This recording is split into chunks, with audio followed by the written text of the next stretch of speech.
Just think of this for a moment. The game is constantly changing and evolving. Players are getting better and better, and the competition is getting overwhelmingly high. So what are you doing to position yourself better in the football market as a player? What are the difference you make and the value you provide to a team? Now, no matter where you're at right now in your football career, we all know that there might be a couple of things you could change in order to speed up your development and climb up the ladder of football much quicker. So today I wanted to go over 4 of those that can literally transform your game if used properly and change who you are as a player within the next 3 to 6 months. Let's start off with the first one, training skill, not just technique. Now, a lot of you guys and girls take the decision to invest time and energy into your technical development, and that's good. It shows how serious and invested you are in the process. Unfortunately though, there's a really common issue with all of your guys' training that is mainly influenced by the surge of social media gurus that are posting so much useless content about technical training, which in 95% of cases is below average. So if your training is full of ball mastery drills, wall passing, and repetition-based drills, you might want to rethink your training approach. But let me explain why with a really simple example.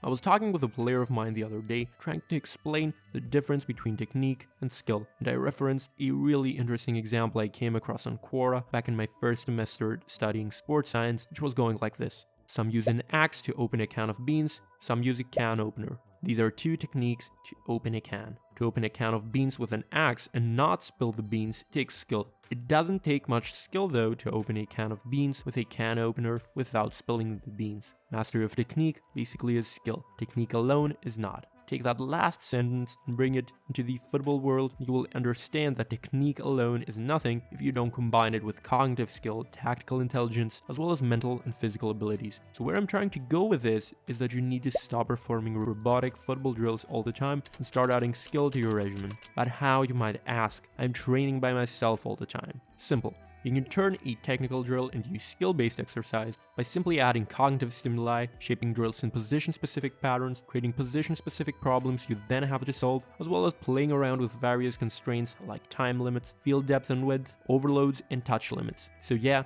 you can still target skill even when you're training by yourself. If it was for technique alone, all those freestylers you see online would be elite footballers. Now, talking about skill, I also think that players that want to reach the pro level and then excel and become elite should generally possess basic networking and management skills. I hate to break it to you guys, but luck isn't gonna knock on every player's door, and you should definitely not let the circumstances of your life or your country's football system keep you back from achieving your vision. So take control of your own career as much as you can. If you're a pro, it would be wise to have regular conversations with your agent or agency and make sure you're constantly getting the support and representation that you deserve. Also, something that I would highly suggest, especially if you're entering the transfer window right now, is to prepare, lay out a strategy, and gather up as much data on your game as you can. Then have your agency or a private consultant come up with a small presentation on what you can bring to the table basically. This can be a really valuable tool in the hands of an agent during the negotiation process, and we have even seen players such as Kevin De Bruyne hire complete data analytic teams to strategize and validate the things he was asking for in his renewal contract with Man City in the past. Now, the landscape changes if you're a semi-pro or an amateur player. In this case,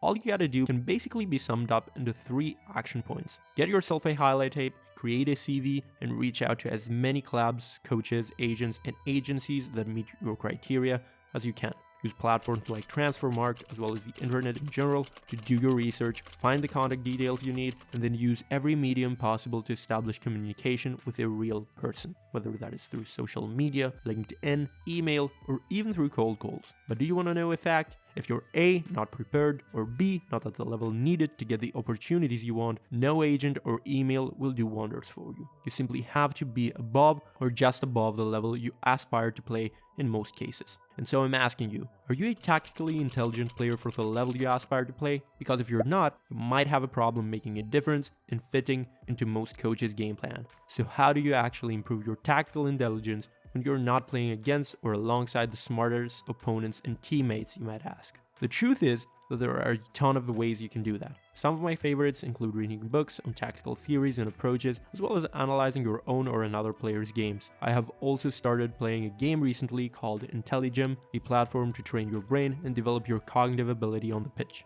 something really interesting that you can check out by clicking the link in the description, and something that I will probably dedicate an entire video to pretty soon, so stay tuned for that. Want to know the most effective method though? That is putting the theory into practice, trying and failing over and over again, getting feedback from your coach and improving. That is how you develop your tactical intelligence and transfer your knowledge into something meaningful and practical. And talking about knowledge, it still bugs me that after tens of videos on working out like a footballer, as well as having access to a free training guide, you're still not using any of the information we give out for free. Instead of training like a bodybuilder or a postnatal mom, just try something else. Finally, start using plyometrics. Start using heavy compound lifts. Start lifting light weights fast. Start doing top velocity sprints and a whole bunch of other sprinting, cutting, and turning variations. And if you're looking for all the training principles that should guide the use of those exercises, simply download one of our free training guides you can find linked below. The gym isn't and shouldn't be your best friend. I get the point and I agree.